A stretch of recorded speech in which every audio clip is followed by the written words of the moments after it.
Many thanks for joining us on the Value Chain TV News Update. I am S.A. Ufoma with the news. And on the news update, Nigerians are on the edge watching what the outcome would be as the Nigeria Labour Congress and Trade Union Congress disagreed with the federal government on the minimum wage negotiation after the federal government offered to pay 48,000 naira as against the 615,000 naira the unions were demanding as the new national minimum wage. This was the position of labor leaders in a press conference where they expressed their displeasure with the offer by the federal government, describing it as an insult to the sensibilities of Nigerian workers. President of the NLC, Joe Ajaro, explained that the amount proposed by Labour was arrived after analyzing the current economic situation and the needs of an average Nigerian family of 6. Some Nigerians spoke to Value Chain TV and expressed their thoughts on the matter. The report. Yeah, I think the NLC and the federal government, I think what the NLC has suggested, I think is realistic. Considering the cost of living in this country, somebody that is not working abroad is living better than somebody that is working in Nigeria. Look at the cost of living, the cost of transportation, cost of food, cost of everything. So how much will it cost you a month? Considering 45,000. Okay, the airline, considering what they are spending, are they consuming 45,000? So cost of living is very hard. I think the federal government should consider 600,000.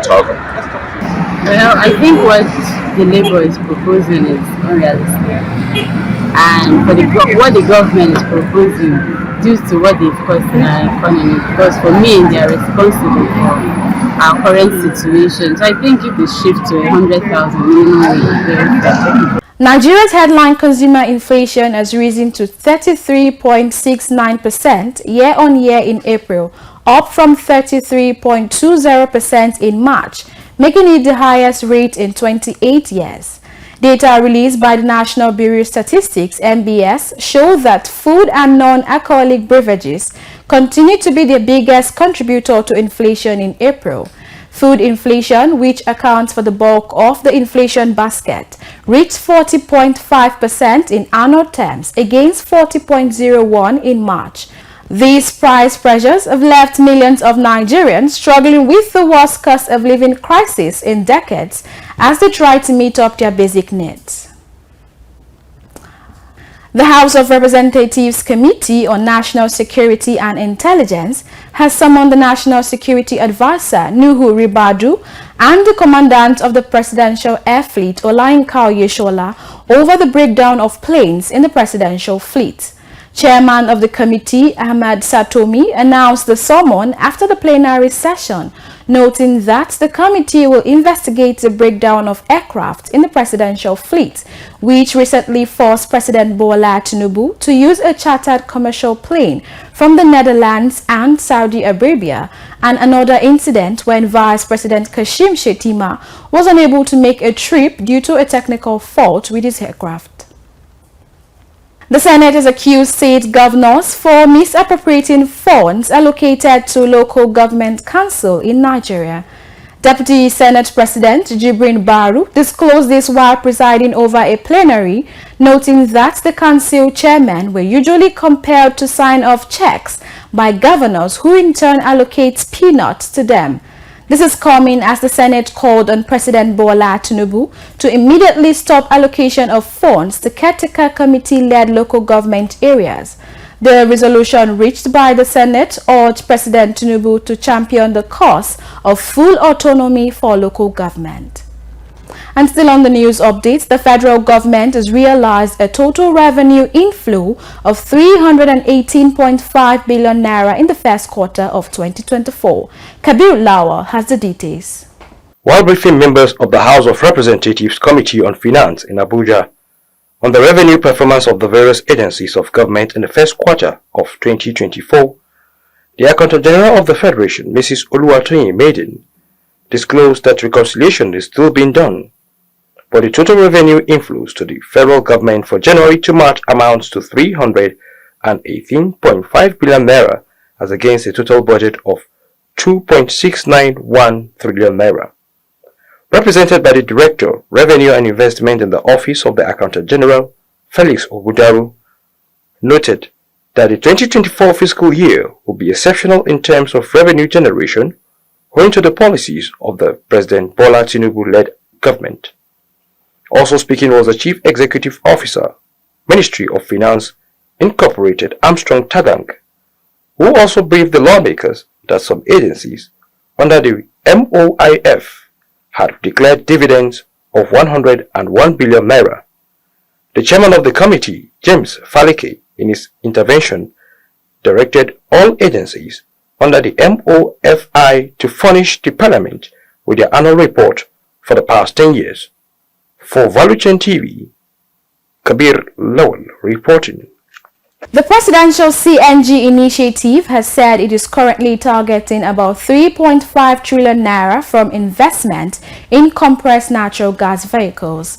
The coordinator for regulatory compliance at the PICNG, Engineer Zayanu Tambariyabo, made the disclosure in Abuja at a one-day stakeholders engagement meeting for the accreditation of auto gas conversion centers nationwide, which was organized by the National Automotive Design and Development Council. He said that the presidential initiatives is part of efforts to run a cleaner and safer environment in terms of vehicles. And for industry stories, Herder Holdings has said that it made about 108 billion naira from the export of 2.12 million barrels of crude oil in 2023. This was contained in the company's 2023 annual report, revealing that Aradel recorded a gross revenue of 221.1 billion naira in 2023, representing a 234.5% increase over the 66.1 billion naira achieved in 2022. Its revenue from crude oil exports contributed 108.4 billion naira, which is 692.4% higher than the 13.7 billion achieved in the previous year, owing to the significant performance of the firm's drilling operations and the ACE project. Aradel explained that its strong financial performance was as a result of the creation of an alternative source of crude evacuation, which allowed it to maximize crude production output. And for the housing sector, would you rather pay your rent monthly instead of yearly? The House of Representatives has resolved to end the practice of annual rent payment in the Federal Capital Territory, FCT, and replace it with a monthly system. Consequently, the House mandated its Committee on FCT to collaborate with players in the real estate sector in the territory to work out a modality for monthly payment due to the high cost of rent. The motion was put to vote by the presiding officer, Deputy Speaker Ben Kalu, and was unanimously taken. Valuchen TV asked some Nigerians their thoughts on the matter. The report. The new government is trying to bring over a lot of politics to make life more comfortable for the citizen, which includes FCT. My personal opinion about it is I don't think that would be convenient, especially for salary earners. I'm a staff of the National Assembly, and when my taxable salary, when the tax is removed, the non-taxable is not even enough to meet up with the current realities we have in our economy. Talk more planning to have rent fixed to the budget. So I think the yearly payment is better, because what we do, a lot of workers go into contributions that allow savings for a period of time that you can use to pay your rent on an annual basis.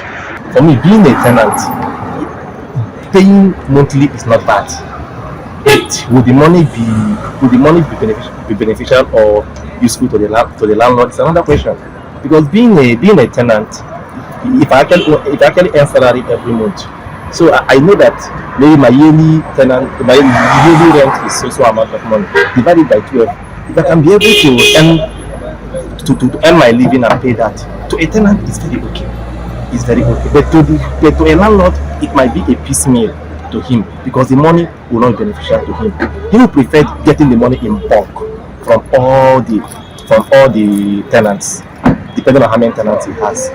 It's actually a welcome development. And unless they will exploit tenants for it. Because normally tenants are always at the same time. The law tends to be in favor of the tenant in paper, but in reality, that is not the case. Well, I would say it's a win-win on both sides. It's favorable to both the tenant and the landlord. But for me as a tenant, I would say it's more favorable. It will be beneficial because you see this whole annual rent, and you see some landlords even demand go as far as demanding for 2 years and 1 year, 6 months, and all of that. So I think it can actually make people plan their incomes as it comes, and yeah, it's favorable. That's how it's done in the Western world anyway. So yeah, it's favorable to the tenant, and it's actually a win-win too to the landlord. And that's it on Value Chain TV News Update. I am S.A. Ufoma. Thanks for watching.